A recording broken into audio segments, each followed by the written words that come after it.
सबों को जय यीशु सहाय, प्रेज द लॉर्ड, जय मसीह की। हम सब प्रार्थना योद्धा परिवार, हमारी अगुआ सिस्टर एस्थर, ब्रदर राज और हम सब मिलकर इस प्रार्थना सभा में आप सबका हार्दिक स्वागत करते हैं, हार्दिक अभिनंदन करते हैं। आशा करते हैं कि आप सब स्वस्थ होंगे और ईश्वर की शिक्षाओं के अनुसार अपने जीवन को जीने का प्रयास कर रहे होंगे। तो आइए हम सब प्रार्थना में आगे बढ़ेंगे। आरंभिक प्रार्थना जो बहन सोनम के माध्यम से होगी। धन्यवाद। आइए हम इस पल में अपनी आँखों को बंद करेंगे, अपने मन को शांत करेंगे, स्थिर करेंगे और अपने पिता से इस पल में जुड़ने का प्रयास करेंगे। प्रभु को अपने जीवन में इस पल में आमंत्रित करेंगे कि प्रभु आइए, हमें आपसे जुड़ने का, आपके साथ बैठने का, आपके वचनों को सुनने का अभिषेक दीजिए। हमारे आत्मिक आँखों को, कानों को खोलिए पिता, ताकि हम इस पल में आपके बेटे के माध्यम से जो वचन हमारे जीवन में बोया जाए वो हमारे जीवन में फलवंत होने पाए। आइए हम पिता ईश्वर का धन्यवाद करते हुए इस पल में प्रार्थना करेंगे। हे सर्वशक्तिमान पिता परमेश्वर, हे जीवितों के परमेश्वर, हम फिर से पिता आज के सुंदर और आशीषित दिन के लिए पिता आपका तहे दिल से धन्यवाद करते हैं। इस जीवन में प्रभु तूने सचमुच हमारे जीवन बहुत सारी आशीषों को दिया है, बहुत सारे दान वरदान, बहुत सारे आत्मिक फलों को दिया है। पिता आपका धन्यवाद करते हैं। आज हम जीवित हैं, सुरक्षित हैं, आज हम तेरे कार्य कर पाते हैं प्रभु। आज हम आत्मिक रूप से, संसारिक रूप से तूने हमें एक नई शक्ति दिया है पिता, हम आपका धन्यवाद करते हैं। हमारे शरीर को तूने स्वस्थ रखा है प्रभु, हम आपका धन्यवाद करते हैं। अब तक हमारी सांसें चल रही है प्रभु, इस सांस को देने के लिए पिता ईश्वर हम आपका धन्यवाद करते हैं। सचमुच प्रभु हम आपको महसूस कर पाते हैं अपने जीवन में। आपने हमारे जीवन में बहुत सारे उतार चढ़ाव को दिया पिता, बहुत सारे दुख और सुख को दिया पिता ईश्वर। तमाम उन बातों के लिए ईश्वर आपका धन्यवाद करते हैं। सचमुच पिता जब हम खोए हुए थे, जब हम भटके हुए थे, उस पल में प्रभु आपने हमारे हाथों को थामा। उस पल में प्रभु आपने हमें पाप की दलदल से खींच निकाला। प्रभु आपका धन्यवाद करते हैं। तूने हमारे मार्ग को खोला परमेश्वर, एक नए रास्ते को पिता हमारे लिए खोला। हम आपका धन्यवाद करते हैं।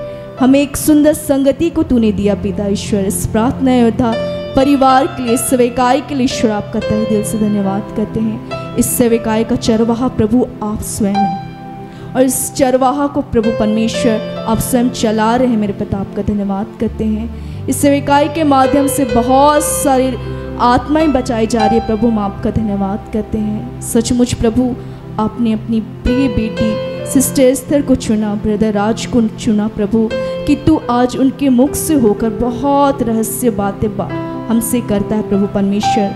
अपने गुण भेदों को बतलाता है प्रभु, सरल और सीधे माध्यम से। पिता हम आपका धन्यवाद करते हैं। धन्यवाद करते हैं ईश्वर कि बहुत सारे बच्चे प्रभु इस पल में जो ऑनलाइन जुड़े हैं पिता, या जिस भी रीति से प्रभु परमेश्वर तेरे वचनों को सुनेंगे मेरे पिता ईश्वर, तू उन सब मुझसे बातचीत करना पिता। तू स्वयं प्रभु उनको अपना परिचय देना मेरे पिता ईश्वर। उनके जीवन में प्रभु आप स्वयं कार्य करना, ताकि प्रभु वो भी प्रभु खड़े होकर आपके जीवित गवाह बनने पाए, आपको महसूस करने पाए कि तू उनसे कितना प्रेम करता है। सचमुच पिता हम धन्यवाद करते हैं फिर से इस सुंदर संगति के लिए, इस आराधना के लिए, इस प्रार्थना के लिए, इस समय के लिए, इस पल के लिए ईश्वर, और आज के दिन के लिए प्रभु आपका धन्यवाद करते हैं। सचमुच प्रभु तूने हमारे शरीर को अपने कार्य के लिए चुना, हमारे जीवन को अपने कार्य के लिए चुना, और बहुतों को पिता ईश्वर तू प्रेरित करके बुला रहा है अपनी महिमा के लिए। हम आपका धन्यवाद करते हैं। फिर से पिता ईश्वर इस पल में तू हम सभी बहनों के कंठों को खोलना, ताकि हम प्रभु जो भी तेरी आराधना करे दिल से करे, सारे मन से करे, सारे तन से करे मेरे पिता, ताकि प्रभु परमेश्वर तुझे सर्वोत्तम ग्रह होने पाए। आइए हम परमेश्वर की स्तुति सारे मन से करते हुए इस गीत को गाएंगे।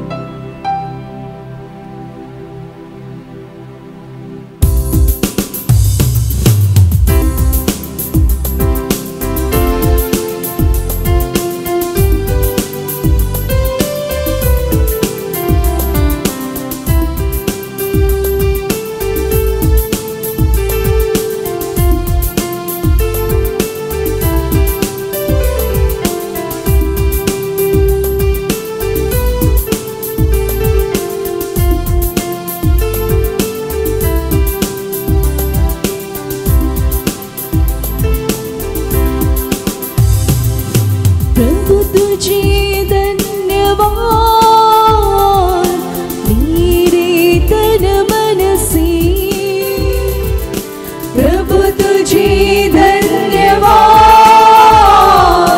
मेरे तन मन से, तूने मुझे चुन लिया है युग युग से, तूने मुझे बुला लिया है युग युग से। प्रभु तुझे धन्यवाद मेरे तन मन से।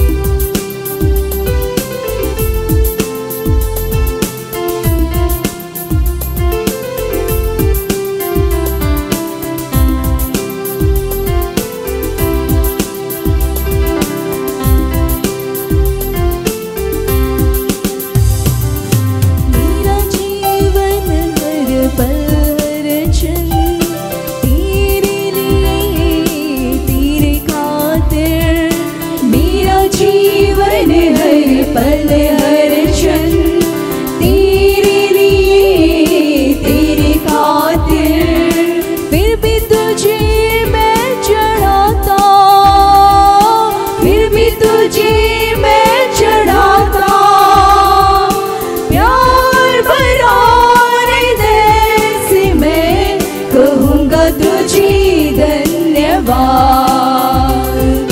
प्यार भरा कहूँगा तुझे धन्यवाद। प्रभु तुझे धन्यवाद मेरे तन मन से,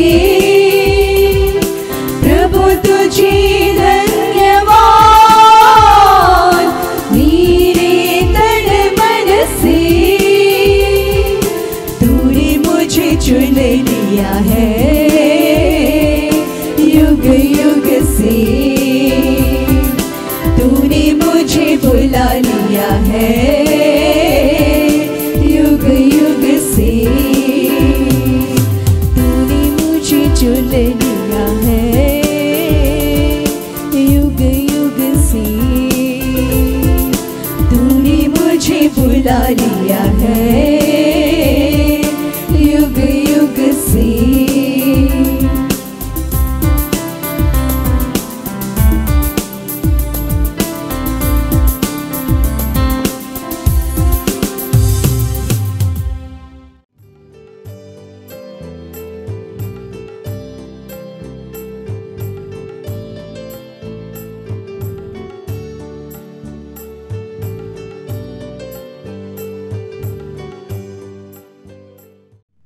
सबको जय यीशु सहाय।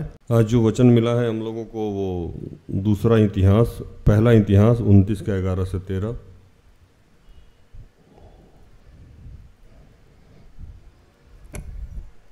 हे यहोवा, महिमा पराक्रम शोभा सामर्थ और वैभव तेरा ही है, क्योंकि आकाश और पृथ्वी जो कुछ है वो तेरा ही है।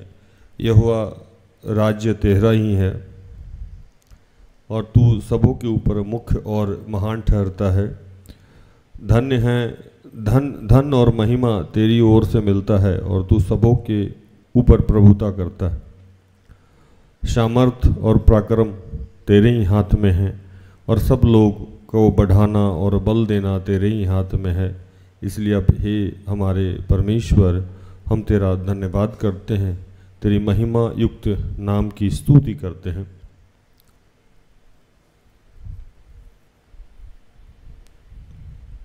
नम्रता और यहोवा का भय मानने का फल धन, महिमा और जीवन होता है।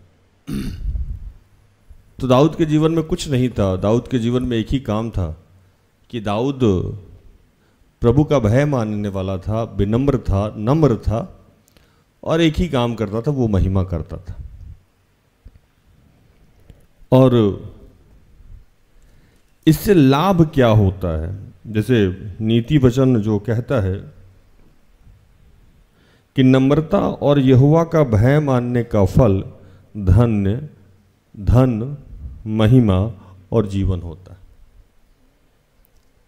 यहोवा का भय मानने से पहले नम्रता जरूरी है। क्या जरूरी है? नम्रता, विनम्रता। जिस व्यक्ति में नम्रता नहीं होगा, विनम्रता नहीं होगा, वो ईश्वर का भय मान ही नहीं सकता। कोई आदमी कहे कि कोई बहुत क्रोधी स्वभाव का है, कोई बहुत गुस्सैला स्वभाव का है, कोई बहुत उदंड प्रवृत्ति का है, और वो कहे कि मैं ईश्वर को मानने वाला हूं, तो ये झूठ है। हालेलुया, ये झूठ है। तो प्रभु कह रहा है कि अगर आप नम्र हैं और यहोवा का भय मानते हैं, तब दुनिया में जितनी भी चीजें हैं, जैसे आज क्या है, आज समाज को, हम सबके परिवार को, हम सबको जो सबसे ज्यादा जिसकी जरूरत है उसको धन कहते हैं, पैसा। तो प्रभु कहा कि दुनिया में 3 स्टेप है हर आदमी के जीवन का, बड़ा प्यार से समझिएगा। पहला, किसी भी व्यक्ति को, चाहे वो कोई भी हो, उसको धन चाहिए।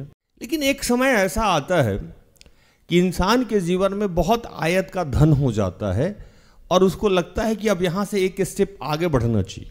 तो उसको लगता है कि उसकी प्रसिद्धि हो, उसकी महिमा हो, उसको पावर मिले, लोग उसको जाने। ये दूसरा स्टेप जीवन का। पहला स्टेप, जब आपकी जरूरत पूरी होने लगी, अब ओवरफ्लो होने लगा जीवन से, अरे जितना पैसा चाहिए उससे ज्यादा हो गया, मकान हो गया, गाड़ी हो गया, बैंक बैलेंस हो गया, जितना जरूरत है। हर आदमी का एक औकात है, जो मैं बताता हूं। हर आदमी का एक सोचने का औकात है। वो किसी के औकात में 10 लाख है, किसी के 20 लाख है, किसी का 50 लाख है, किसी के 1 करोड़ है। हर आदमी का एक औकात है। लेकिन एक लेवल आता है हर आदमी के जीवन में, शायद आप लोग पहुंचे हो, शायद आप लोग नहीं पहुंचे हो, तो हर आदमी के जीवन में एक लेवल आता है जहां वो पैसा कमाने के बाद अब उसको लगता है कि नहीं, पब्लिसिटी होना चाहिए मेरा। अब एक समय ऐसा आता है कि वो आदमी का बहुत पब्लिसिटी भी हो गया, बहुत फेमस हो गया, लगता है यार यहां भी सेटिस्फेक्शन नहीं हुआ। अब उसको चाहिए, जब ये दोनों हो जाता है तो उसको क्या चाहिए भूषण भाई? जीवन, शांति, पीस। अब वो सोचता है कि हमको स्वर्ग कैसे मिले। हालांकि उल्टा है, सबसे पहले उसको क्या सोचना चाहिए कि स्वर्ग कैसे मिले, लेकिन वो आखिरी में जाके सोचता है कि स्वर्ग कैसे मिले। तब तक वो इतना ना कुकर्म और कर्म कर लिए रहता है कि स्वर्ग जाने का रास्ता खुद ही बंद कर दिया। जो उसको पहले करना चाहिए उसको आखिरी में सोचता है, सब इंसान सोचता है। तो यही, ये तीनों मिलेगा, यार भी मिलेगा, दिलदार भी मिलेगा, सब कुछ उसके हाथ में। किसके हाथ में है?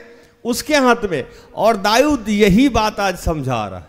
ये सारा चीज आपको मिलेगा, धन भी मिलेगा, महिमा भी होगी आपके जीवन से, और आपको भी महिमा मिलेगा आपके जीवन से, प्रभु को भी महिमा मिलेगी, और आपको जीवन भी मिलेगा। लेकिन इसके लिए जो विशेष काम है वो करना होगा, जिसका प्रैक्टिस करना होगा, विनम्र बनना होगा। और विनम्रता के साथ प्रभु का भय मानना होगा। ये हिस्ट्री है इस बात की कि जिन लोगों ने, चाहे वो जिस भी जाति धर्म से आते हों, अगर विनम्रता के साथ ईश्वर के मार्ग को वो पकड़े रहे हैं, तो सबसे ज्यादा वही धनी हुए हैं, सबसे ज्यादा वही प्रसिद्ध हुए हैं, और स्वर्ग की प्राप्ति उनको हुई ही हुई है। हालेलुया, स्वर्ग की प्राप्ति उनको हुई ही हुई है। तो दाऊद भी उसी टाइप का था, एक तो विनम्र, दूसरा प्रभु का भय मानने वाला। तो उसके साथ क्या हुआ? उसको धन मिला, मिला कि नहीं मिला? दाऊद को धन मिला। फिर दाऊद को प्रसिद्धि हुई, दाऊद से प्रभु ने महिमा लिया, और दाऊद की भी महिमा हुई कि नहीं हुई? और दाऊद आज स्वर्ग में भी पाया जाता है। इसकी पुष्टि दिनकरन साहब के किताब में हो गई है, और यीशु ने भी बार बार इसकी पुष्टि की है।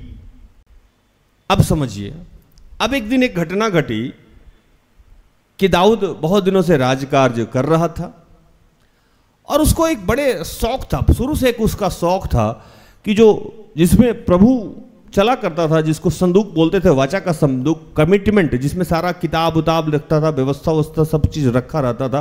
जैसे आपके भाषा में बाइबल वगैरह रखा रहता था, वो उसको एक वेदी बना के कहीं भी पूजा कर दिया जाता था। जब से दाऊद आया साउल के साथ, जब साउल राजा थे, तो देखता था कि वो जो बॉक्स है जिसमें ईश्वर का व्यवस्था है और उसको रख के कहीं पूजा किया जाता है उसी के आगे, उसके लिए कोई घर परमानेंट नहीं है। तो दाऊद ये हमेशा से सोच के रखा था कि जब मैं सेटल हो जाऊंगा तो उसका घर बनाऊंगा, और ऐसा घर कि ना भूतो ना भविष्य, ना इसके पहले ना इसके बाद। और रोज वो प्रार्थना करता था कि प्रभु मैं तो इस महल में आ गया हूं और तू रहता है झुग्गी झोपड़ी में या टेंट में, मुझे बनाना दे। प्रभु का आत्मा एक दिन उसके पास आया और प्रभु कहा कि सुन दाऊद, तू ये घर नहीं बना पाएगा। तो दाऊद ने पूछा, हुजूर माई बाप क्यों? तो तू बहुत खून खराबा किया है और ये बहुत पवित्र काम है, तुम अच्छा आदमी हो, प्रभु का भय मानने वाले हो, लेकिन तुम्हारे हाथ से खून बहुत हुआ है। लेकिन तुम चूंकि शुरू से मेरा भय मानते रहे हो और मेरे इच्छा और आज्ञा के अनुसार जीवन जिए हो, इसलिए ये काम तुम्हारे ही घराने से होगा और तेरा पुत्र सुलेमान करेगा। लेकिन टर्म एंड कंडीशन एक लगाया। टर्म एंड कंडीशन यही लगाया कि वो मेरा पुत्र ठहरेगा और मैं उसका पिता ठहरूंगा। कौन उसका पुत्र ठहरेगा? सुलेमान। और उसका पिता कौन होगा? ईश्वर। ईश्वर कह रहा है कि मैंने उसे चुना है। अब दाऊद पिता नहीं रहा, आज से ईश्वर डायरेक्टली कह रहा है कि मैं उसका पिता और वो मेरा पुत्र ठहरेगा। लेकिन जैसे आजकल वो मेरी आज्ञाओं को मानता है, विनम्रता के साथ रहता है, वैसे मानते रहेगा, तभी मैं उसका पिता रहूंगा। नहीं तो मैं हट जाऊंगा, नहीं तो मैं हट जाऊंगा। मतलब ये अगर आपको जीवन में परमानेंट गोल पाना है तो बीच में आपको डिस्कनेक्ट नहीं होना होगा, टूटना नहीं होगा। आगे इस वचन को और पुष्टि किया जा रहा है, एक और वचन पढ़िए। हे मेरे पुत्र सुलेमान, तो अपने पिता के परमेश्वर का ज्ञान रख और खरे मन और प्रसन्न जीव से उसकी सेवा करता रह, क्योंकि यहोवा मन को जांचता और विचार में जो कुछ उत्पन्न होता है उसे समझता है। यदि तू उसकी खोज में रहे तो वह तुझको मिलेगा, परंतु यदि तू उसको त्याग दे तो वह सदा के लिए तुझको छोड़ देगा। कितनी बहुत अहम बात। यदि तू उसके खोज में रहे तो वो तुझको मिलेगा। खोज में रहना एक दिन का काम नहीं है, निरंतर खोज में रहना क्या है? मतलब रोज आपको विनम्र रहना होगा और रोज आपकी प्रभु की आज्ञाओं पे चलते रहना होगा। इसको खोजना कहते हैं। तो वो आपको मिलेगा। लेकिन यदि आपने उसको छोड़ दिया ढूंढना, मतलब अब आप 4 दिन गुस्सा रहे, 4 दिन प्रभु के आज्ञा पे नहीं चले, तो वो आप उसको क्या छोड़ेंगे? वही आपको त्याग देगा। अब आप कह रहे हैं कि मेरा काम पूरा नहीं हो रहा है, मेरा बिजनेस सेटल नहीं हो रहा है, मेरी शादी नहीं हो रही है, मेरा प्रसिद्धि नहीं हो रहा है, मेरा नौकरी नहीं हो रहा है। जैसे झांक के देखिएगा तो आपको लगेगा कि आप 4 दिन चलते हैं और 4 दिन नहीं चलते हैं, 2 दिन चलते हैं और 2 दिन नहीं चलते हैं, 5 दिन चलते हैं और 5 दिन नहीं चलते हैं, फिर 5 दिन आपको रिचार्ज होने में लगता है, फिर 5 दिन आप डिस्चार्ज हो जाते हैं। तो यह सुलेमान को समझा रहा था कि ऐसा नहीं करना, तुमको निरंतर खोजना है और तू खोजता रहेगा वो तुमको मिलता रहेगा। तू खोजना बंद करेगा वो तुमको सबसे पहले त्याग देगा। हालेलुया। वो सबसे पहले तुमको त्याग देगा। और कहा बेटा डरना नहीं, मैं जानता हूं इस ईश्वर को। कौन से ईश्वर को? मैं इस ईश्वर को जानता हूं कि जब मैं भेड़ चढ़ाता था, जब मैं बकरी चराता था, वहां से ये अपने दास के माध्यम से बुलाया। मेरे सारे भाई वहां खड़े थे, मेरे पिता खड़े थे, मेरे हिष्ट पुष्ट भाई खड़े थे जो राजा बनने के लिए बुद्धि से, शरीर से, सब चीज से थे। उनको छोड़ के मुझे बुलाया और मुझे उस गरीबी की हालत से, उस तंगी की हालत से मुझे यहां पहुंचाया है। मैं इस ईश्वर को जानता हूं। ये कितना काबिल ईश्वर है, ये कितना महान ईश्वर है, ये कितना महिमामय ईश्वर है, ये कितना प्रकर्मी ईश्वर है, ये क्या क्या कर सकता है, मुझसे बेहतर थोड़े ही जानते हो सुलेमान। मैं तुमको जो कहता हूं वो कर। आज जब कोई मेरे पास आता है या सिस्टर एस्तर के पास आता है तो हम लोग कहते हैं कि जो मैं बोलता हूं वो कर लीजिए। मैं लगातार लोगों को कहता हूं कि जो हम लोग समझा रहे हैं कम से कम 6 महीना कर लीजिए। क्यों? तो मेरी अगुआ भी जानती हैं कि प्रभु कितना प्रकर्मी है और मैं भी जानता हूं कि मैं कहां से आया हूं।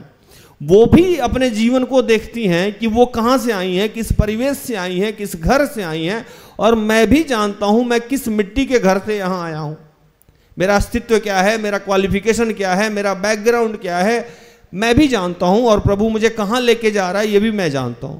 तो मैं जानता हूं, सिस्टर एस्तर भी जानती है, और यही बात दाऊद जानता था। इसीलिए दाऊद ने सुलेमान को समझाया कि तू डरना नहीं, ये मेरा परमेश्वर है और मैं इसको जानता हूं, आज से नहीं जानता हूं। मैं जब 12 साल 13 साल का था तब से जानता हूं, मैं जंगल में था, पकड़ के लाया मुझे, अभिषेक किया मेरा इसके दास ने, और अभिषेक करके और मुझे यहां तक पहुंचा दिया है। और तू डर नहीं, मैं जानता हूं कि तू बालक है, तुम्हें काम नहीं आता है, तुम्हें कोई ज्ञान है, मत मत डर, ये सब कुछ तुझे खुद ही बता देगा। आज आपको भी डरना नहीं चाहिए।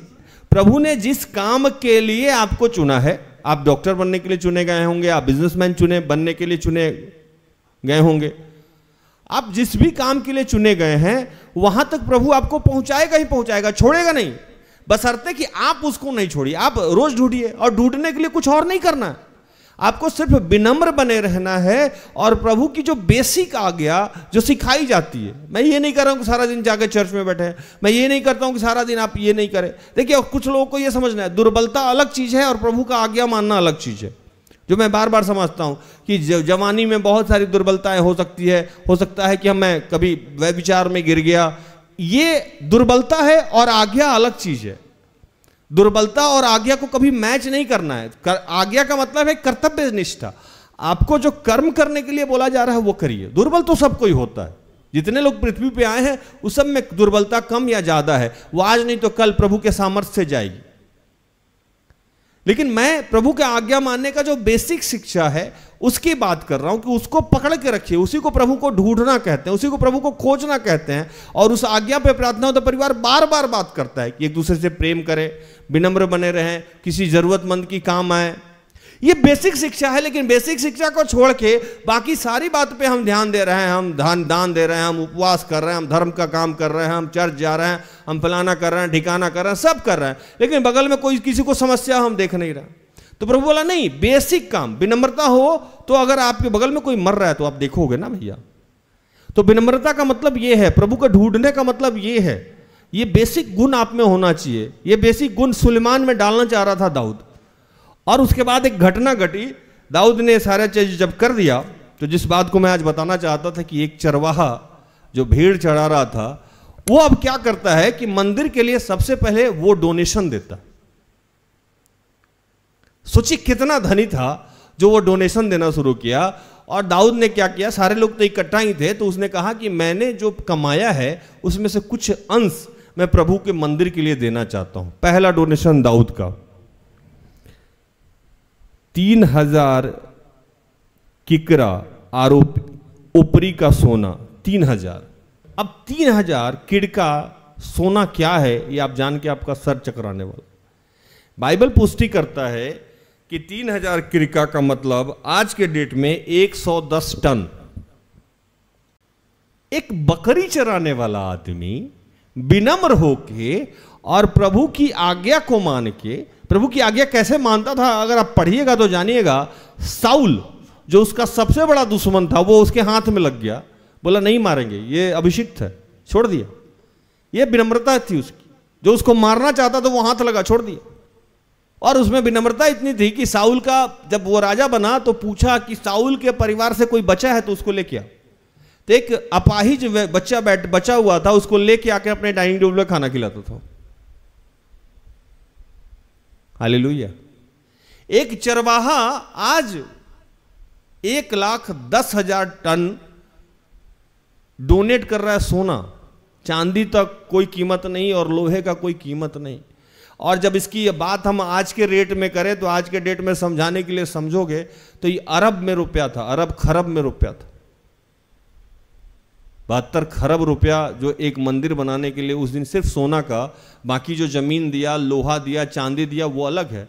और इतना देने के बाद तब लोगों से पूछ रहा है कि आप लोग अपनी स्वेच्छा से दान करें। अगर आप प्रभु के मार्ग पे चल रहे हैं, अगर आप प्रभु के कार्य को कर रहे हैं, अगर आप कर रहे हैं और विनम्रता के साथ कर रहे हैं तो धन तो मिलेगा ही मिलेगा, समृद्धि भी मिलेगी और जीवन भी मिलेगा। आज किसी और चीज को नहीं सोचना है जीवन में दोस्तों, सिर्फ ये सोचना है कि हम अपने जीवन में विनम्रता के साथ प्रभु को कैसे खोजें। धन भी मिल जाएगा, जो मैंने कहा ना, यार भी मिलेगा, दिलदार भी मिलेगा, सब कुछ उसके हाथ में, तो सब कुछ मिलेगा। और प्रभु ने दिया है, बहुत आया से सिस्टर एस्थर को भी दिया है, मुझे भी दिया है। तो चलिए प्रभु इन सारे वचनों से आपको और सबको और मुझे भी इजाजत आशीष दे। आमीन।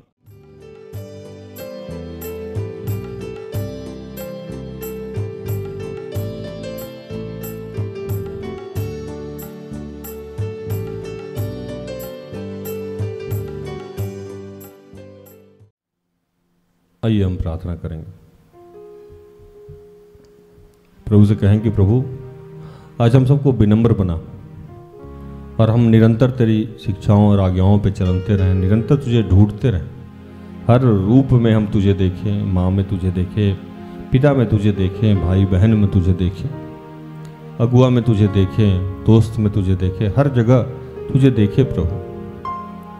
हर रूप में तू है प्रभु। निरंतर हम तुझे ढूंढते रहें, तेरे मार्ग पे चलते रहें विनम्र होके, और इसी के माध्यम से हमें धन, शोहरत, जीवन सब कुछ दुआ दे देगा प्रभु। इसके लिए हमें और कुछ करने की जरूरत नहीं। तूने कहा कि उसके राज्य और धार्मिकता की खोज करो, दुनिया की तमाम चीजें तुम्हें यूं ही मिल जाएगी। हे प्रभु हम तेरा धन्यवाद करते हैं प्रभु।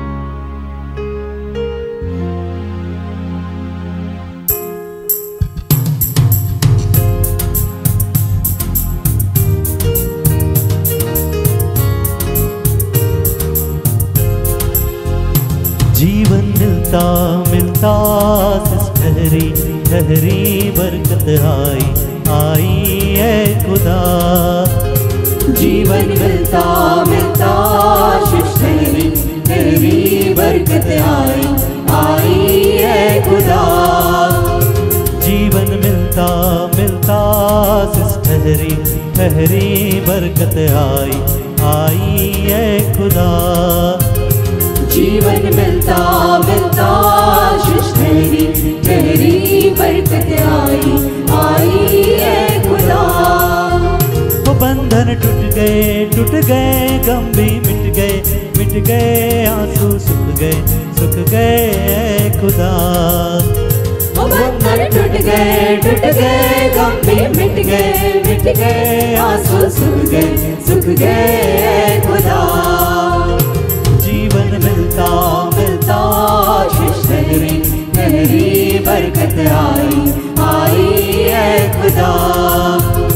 जीवन मिलता मिलता ठहरी ठहरी बरकत आई है खुदा। पिता मैं प्रार्थना करता हूँ जितने बीमार बच्चे उनके लिए मैं प्रार्थना करता हूँ प्रभु। जो लोग पढ़ाई, नौकरी, एग्जाम की तैयारी कर रहे हैं मैं उनके लिए प्रार्थना करता हूँ। जो लोग नशे से ग्रसित हैं मैं उनके लिए प्रार्थना करता हूँ। मैं प्रार्थना करता हूँ प्रभु उन तमाम लोगों के लिए जो पवित्र आत्मा के लिए भूखे और प्यासे हैं प्रभु। मैं उनके लिए प्रार्थना करता हूँ। मैं प्रार्थना करता हूँ उन तमाम लोगों के लिए जो पारिवारिक प्रार्थना चाहते हैं, जो किसी अन्य प्रार्थना के लिए इच्छुक है। मैं प्रार्थना करता हूँ जो आर्थिक समस्या से जूझ रहे हैं। मैं प्रार्थना करता हूँ पिता कि तू हम सबको आज विनम्र बना रहा है और हमें जीवन दे रहा है, इसलिए तेरा धन्यवाद करता हूं। मेरी ढाल वो बन जाता, ख्याल रखता हर पल का, मेरे दुख सुख का साथी मेरे साथ साथ चलता। मेरी ढाल वो बन जाता, ख्याल रखता हर पल का, मेरे दुख सुख का साथी मेरे साथ साथ चलता। मेरी ढाल वो बन जाता, ख्याल रखता हर पल का, मेरे दुख सुख का साथी मेरे साथ साथ चलता। मेरी ढाल वो बन जाता, ख्याल रखता हर पल का, मेरे दुख सुख का साथी मेरे साथ साथ चलता। ना मैं रुकना ना मैं थकना करेंगे महिमा है खुदा। ना मैं रुकना ना मैं थकना करेंगे महिमा है खुदा। बंधन टूट गए गम भी मिट गए आंसू सुख गए खुदा। बंधन टूट गए गम भी मिट गए आंसू सुख गए खुदा। पिता हम तेरा धन्यवाद करते हैं कि आज तू बहुत सारे अपने बच्चों को आशीषित कर रहा है। हम पिता तेरा धन्यवाद करते हैं कि सुबह से लेकर अब तक तूने हमें संभाला, हमारी सारी ज़रूरतों को पूर्ण किया। धन्यवाद करते हैं, तूने हमें धन दिया, आशीष दिया, प्रसिद्धि दिया, जीवन दिया और हमें विनम्र होने का आशीर्वाद दिया, दान दिया, वरदान दिया। पिता धन्यवाद की प्रार्थना प्रभु यीशु के जीवित और पवित्र नाम से मांगते हैं। दया से सुन और स्वर्ग के राज में ग्रहण कर, आमीन। तो धन्यवाद, प्रभु आप सबको आशीष दे। आशा करते हैं कि आज के प्रार्थना से, आराधना से, वचनों की उद्घोषणा और अंतिम प्रार्थना से प्रभु ने आप सबको स्पर्श किया होगा। प्रार्थना उदा परिवार निरंतर आपका आभारी है कि आप हमारे साथ हैं, हमारा सहयोग करते हैं। जय यीशु, यीशु सहाय। Praise the Lord, good bye.